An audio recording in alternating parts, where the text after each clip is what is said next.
Hello friends, कैसे हैं आप लोग। मेरे यूट्यूब चैनल एचडी की दुनिया में आपका स्वागत है। आज मैंने स्पेशल थाली में क्या क्या बनाया है वो सारी डिशेस आप लोगों के साथ शेयर करूंगी और उनकी रेसिपी भी मैं आप लोगों को बताऊंगी। तो देखिए, गुरु पूर्णिमा भी आने वाली है और गुरु पूर्णिमा में हम लोग कुछ न कुछ खास बनाते हैं। गुरु पूर्णिमा वाले दिन ज़्यादातर लोग दाल का पराठा बनाते हैं। अब दाल का पराठा चने दाल का हो या फिर उड़द दाल का हो, किसी किसी के यहाँ तो चने दाल का पराठा बनता है और किसी के यहाँ उड़द दाल का पराठा भी बनता है। आप जो चाहे इसका, या फिर पूड़ी बना सकते हैं दाल से, या फिर आप पराठा भी बना सकते हैं। तो आज तो मैंने यहाँ पे चने दाल का पराठा बनाया है। तो चलिए फिर इसकी रेसिपी मैं आप लोगों के साथ शेयर करती हूँ। चने दाल का पराठा बनाने के लिए 1 कटोरी मैंने चना की दाल ले ली है और उसको एक बर्तन में डाल दिया है। अब इसको हम 4 घंटे के लिए भीगने के लिए रख देंगे। तो ये देखिए, मैंने एक बड़े बर्तन में 1 कटोरी चना की दाल ले ली है। अब इसमें मैं पानी डाल के रख देती हूँ 4 घंटे के लिए और भीगने देते हैं। जब भी आपको चने दाल का पराठा बनाना हो तो उसके पहले उसको 3 से 4 घंटा के लिए भीगने के लिए रख दीजिए। तो ये देखिए, अब 4 घंटे हो गए हैं। अब 4 घंटे बाद मैं देखती हूँ तो दाल हमारी अच्छे से फूल गई है। अब दाल को 2-3 बार अच्छे से धुल लेती हूँ। फिर इसके बाद मैंने गैस में एक कुकर चढ़ा दिया और फिर उसमें सरसों का तेल डाल दिया। अब सरसों के तेल को गरम होने देते हैं। जब सरसों का तेल गरम हो जाए तो इसमें मैंने आधा चम्मच तक जीरा डाल दिया और ज़रा सी हींग डाल दी। फिर उसके बाद मैंने जो चना की दाल भिगोई थी ना, वही चना की दाल मैंने इसमें डाल दिया।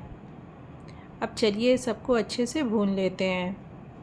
ये देखिए, मैंने चना की दाल को भून लिया है, दाल भी भून गई। इसके बाद मैंने इसमें आधा चम्मच तक नमक डाल दिया और फिर इसके बाद मैंने इसमें पानी डाल दिया। पानी बहुत ज़्यादा नहीं डालिए, सिर्फ आधा गिलास डालिए, नहीं तो दाल फिर गीली हो जाएगी।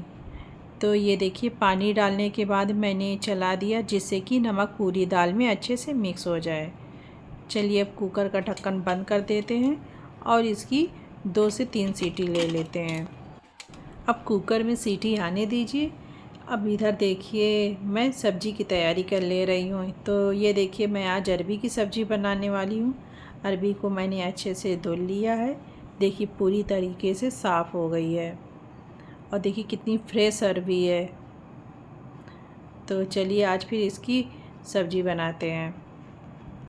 आप चाहें ना तो कोई सी भी सब्ज़ी बना सकती हैं, लेकिन मैं गुरु पूर्णिमा स्पेशल थाली तैयार कर रही हूँ ना, तो आज मैं बिल्कुल ट्रेडिशनल तरीके से सब्ज़ी बनाऊँगी। क्योंकि मेरे यहाँ ना बचपन से ही मैं खाती चली आई हूँ। जब मेरे यहाँ गुरु पूर्णिमा आती थी ना, तो दाल के पराठे के साथ ही अरबी की सब्ज़ी ज़रूर बनती थी और वाकई में बहुत टेस्टी लगती है। जब दाल पराठा बनता है और अरबी की सब्ज़ी बनती है ग्रेवी वाली, तो बहुत स्वादिष्ट लगता है। तो आज मैं उसी ट्रेडिशनल तरीके से अरबी की सब्ज़ी बनाऊंगी। तो देखिए, यहाँ पर मैंने सारी अरबी को छील लिया। अब इसको मैं काट ले रही हूँ। तो क्या आप लोगों के यहाँ भी गुरु पूर्णिमा को दाल के पराठे के साथ अरबी की सब्ज़ी बनती है? अगर बनती है तो कमेंट करके ज़रूर बताइए। तो ये देखिए, मैंने सारी अरबी काट लिया है। अब चलिए इसको हम फ्राई कर लेते हैं। तो ये देखिए, फ्राई करने के लिए मैंने गैस में एक कढ़ाई चढ़ा दी और उसमें सरसों का तेल डाल दिया है। अब सरसों के तेल को गरम होने देते हैं। जब सरसों का तेल गरम हो जाए ना, तो उसके बाद हम इसमें आधी चम्मच तक अजवाइन डाल दिया और फिर उसके बाद मैंने अरबी डाल दी। अब चलिए अरबी को फ्राई होने देते हैं। तो ये देखिए, अरबी फ्राई हो रही है। जब तक अरबी फ्राई हो रही ना, तब तक हम इधर मसालों की तैयारी कर लेते हैं। ये देखिए, ग्रेवी तैयार करने के लिए मैंने यहाँ पे एक अदरक का टुकड़ा, एक लाल मिर्च, लहसुन की कुछ कलियाँ ली हैं और 2 प्याज लिए हैं। तो चलिए प्याज को कट कर ले रहे हैं और फिर मसाला इसका तैयार कर लेते हैं। तो ये देखिए, यहाँ पे मैंने गरम मसाला लिया है और फिर मैंने सब्जी मसाला लिया और फिर उसके बाद मैंने हल्दी पाउडर लिया। अब इसमें थोड़ा सा पानी डाल देते हैं और इसको ब्लेंड कर लेते हैं। ये देखिए इधर मेरी अरबी भी फ्राई हो गई है। चलिए अब इसको एक प्लेट में निकाल लेते हैं। अब मसालों को भूनने के लिए ना इसी कढ़ाई में थोड़ा और तेल डाल देंगे। जब तक तेल गरम हो रहा है तब तक मैं इधर मसाले को ब्लेंड कर ले रही हूँ। तो ये देखिए मसाला भी अच्छे से ब्लेंड हो गया है। चलिए मसाले को भून लेते हैं। इसमें फिर मैं आधे चम्मच तक जीरा डाल दूँगी और फिर मसाला डाल दूँगी। तो अगर अभी तक आप लोगों ने वीडियो को लाइक न किया हो तो वीडियो को लाइक कर दीजिए, और अगर चैनल पर नए हैं तो चैनल को सब्सक्राइब भी कर लीजिए और बेल आइकन को ज़रूर प्रेस कीजिए, जिससे कि वीडियो की नोटिफिकेशन आप तक पहुंचती रहे। अब मसाले को ढक देती हूँ, थोड़ी देर तक पकने देती हूँ। और ये इधर देखिए कुकर में सीटी भी आ गई है। 3 सीटी लेने के बाद इसकी गैस को बंद कर देती हूँ। इसके बाद फिर से मसालों को भूनते हैं।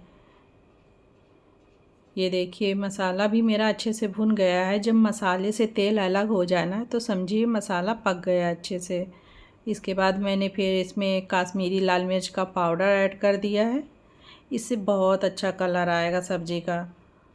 और फिर देखिए इसके बाद मैंने इसमें अरबी डाल दिया है। अब अरबी को भी मसालों के साथ में अच्छे से भून लेंगे, जिससे मसालों का फ्लेवर अरबी में भी आ जाए। तो चलिए अरबी को भी मसालों के साथ में अच्छे से भून लेते हैं। इसके बाद सब्ज़ी को थोड़ी देर के लिए ढक दीजिए, जिससे कि मसाले का सारा फ्लेवर अरबी में एब्जॉर्ब हो जाए। तो ये देखिए इधर मैंने अब कद्दू लिया है। कद्दू की सब्ज़ी बनाऊंगी। जब कोई त्यौहार आता है ना तो हम लोग पूड़ी पराठे के साथ कद्दू की सब्ज़ी ज़रूर बनाते हैं, क्योंकि पूजा पाठ हो या कोई त्यौहार हो और कद्दू की सब्ज़ी ना बने तो ऐसा हो ही नहीं सकता है। तो पूड़ी और पराठे के साथ कद्दू की सब्ज़ी का अलग ही मज़ा है। तो चलिए मैं इसकी भी रेसिपी आप लोगों के साथ शेयर कर रही हूँ। तो ये देखिए मैं कद्दू को कट कर ले रही हूँ।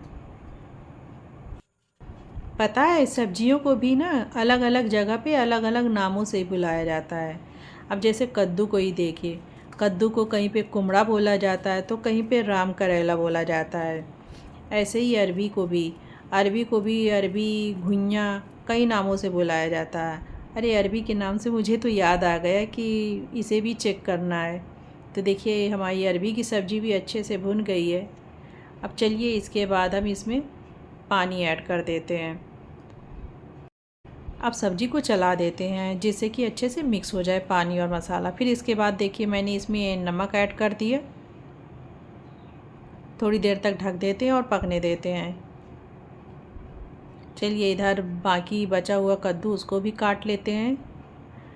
जब तक हमारी अरबी की सब्ज़ी पक रही है तब तक हम कद्दू की सब्ज़ी को कट कर ले रहे हैं। मैं इसमें बहुत ज़्यादा आलू नहीं डालूँगी, सिर्फ एक ही आलू डालूँगी।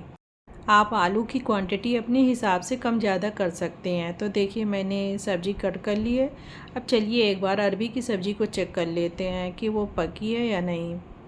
वैसे अरबी की सब्ज़ी पकने में टाइम लगता है, फिर भी मैं एक बार चेक कर लेती हूँ और थोड़ा चला देते हैं। तो देखिए अभी तो सब्ज़ी पकी नहीं, चलिए ढक देते हैं और फिर पकने देते हैं। अब इधर देखिए कुकर की सीटी भी निकल गई है। तो दाल को चेक करते हैं कि दाल पकी है या नहीं। तो देखिए दाल तो अभी बहुत गर्म है, लेकिन दाल पक गई है। ये देखिए हाथ से मैं मसल के दिखा रही हूँ। दाल पक चुकी है। अब थोड़ी देर तक ठंडा होने देते हैं। इधर देखिए मैं अरबी की सब्ज़ी फिर से चेक कर ले रही हूँ। अरबी की सब्ज़ी तो पक गई है। अब चलिए गैस को बंद कर देते हैं। फिर देखिए मैंने गार्निशिंग के लिए धनिया की पत्ती डाल दिया है। अब इसके बाद जो चना की दाल है वो भी ठंडी हो गई है। इसमें अब हम मसालों को ऐड करेंगे। तो इसमें देखिए सबसे पहले मैंने सौंफ डाल दिया। हमेशा सौंफ की क्वांटिटी ज़्यादा ही रखिए, 2 बड़े चम्मच के बराबर इसमें ऐड कीजिए। फिर इसके बाद मैंने भुना हुआ धनिया पाउडर ऐड कर दिया। और फिर इसके बाद हम डालेंगे इसमें हरी मिर्च, लहसुन और अदरक के टुकड़े। तो आप अपने हिसाब से कम ज़्यादा कर सकती हैं। फिर इसके बाद मैंने लौंग और काली मिर्च को ऐड कर दिया और एक बड़ी इलायची को तोड़ के उसके दाने मैंने इसमें ऐड कर दिए। अब फिर इसके बाद मसालों के साथ में इस दाल को ग्राइंड कर लेंगे। तो देखिए ग्राइंड होने के बाद हमारा कितना फाइन सा स्टफिंग तैयार हो गया। अब चलिए इसमें हम थोड़ी सी कसूरी मेथी हाथ में क्रश करके डाल देते हैं और फिर इसके बाद मैंने धनिया की पत्ती इसमें ऐड कर दिया है। अब मिक्स कर देते हैं इनको, जिससे कि पूरे स्टफिंग में धनिया की पत्ती और कसूरी मेथी का फ्लेवर पहुंच जाए। तो ये देखिए मैं सब मिक्स कर दे रही हूँ अच्छे से। तो चलिए हमारा स्टफिंग भी रेडी हो गया है। अब कद्दू की सब्ज़ी बनाने के लिए मैंने देखिए गैस में कढ़ाई चढ़ा दी और उसमें सरसों का तेल भी डाल दिया है। जब तेल गर्म हो जाए ना तो सबसे पहले हम इसमें मेथी डालेंगे। तो देखिए मेथी के दाने मैंने डाल दिए हैं। फिर इसके बाद मैंने इसमें ज़रा सी हींग डाल दी और फिर इसके बाद मैंने एक चॉप्ड किया हुआ प्याज डाल दिया और एक हरी मिर्च डाल दिया। तो चलिए सबको फ्राई कर लेते हैं। तो ये देखिए प्याज मेरी फ्राई हो रही है। जब तक प्याज ब्राउन ना हो जाए ना तब तक इसको फ्राई करते रहिए। जब प्याज ब्राउन हो गई तो मैंने इसमें आधा चम्मच हल्दी पाउडर, 1 चम्मच सब्ज़ी मसाला डाल दिया और फिर इसके बाद हम कटी हुई सब्जियों को डाल देंगे इसमें।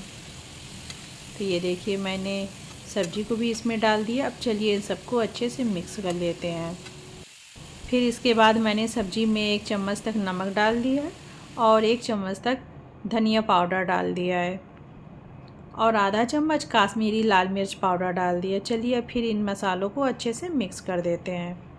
तो ये देखिए मैंने सब्ज़ी और मसालों को सबको अच्छे से मिक्स कर दिया है। अब चलिए इसके बाद सब्ज़ी को ढक देते हैं और थोड़ी देर तक पकने देते हैं। फिर देखिए इसके बाद मैंने एक बाउल में आटा निकाल लिया है। इस आटे में मैं आधे चम्मच तक नमक ऐड कर दूंगी और 2 बड़े चम्मच के बराबर कुकिंग ऑयल डाल दूंगी, जिससे कि डो बिल्कुल सॉफ्ट तैयार होगा। और हम ये जो डो तैयार कर रहे हैं ना वो चना दाल का पराठा के लिए डो तैयार कर रहे हैं, तो इसलिए इसमें मैंने नमक ऐड कर दिया है।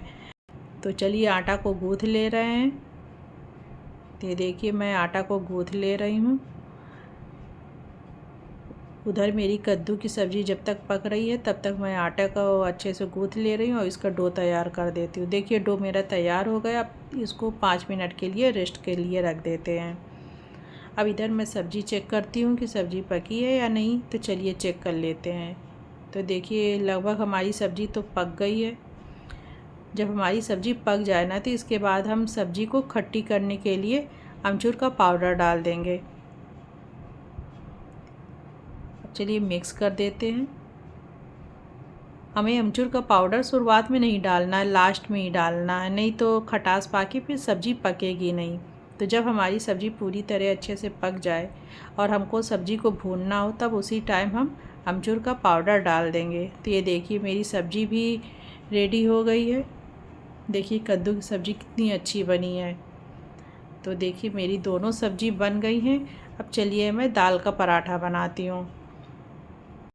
तो सबसे पहले मैं इसकी लोइयाँ बनाती हूँ। तो देखिए 5 मिनट के लिए मैंने डो को रख दिया था ना, तो कितना सॉफ्ट डो तैयार हुआ है।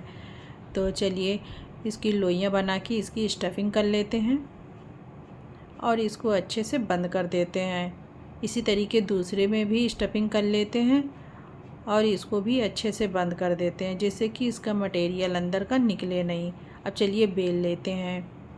तो देखिए मैं पराठे को बेल ले रही हूँ। अब देखिए इधर मैंने गैस में एक तावा चढ़ा दिया है और उसको मैंने देसी घी से कोटिंग कर दी।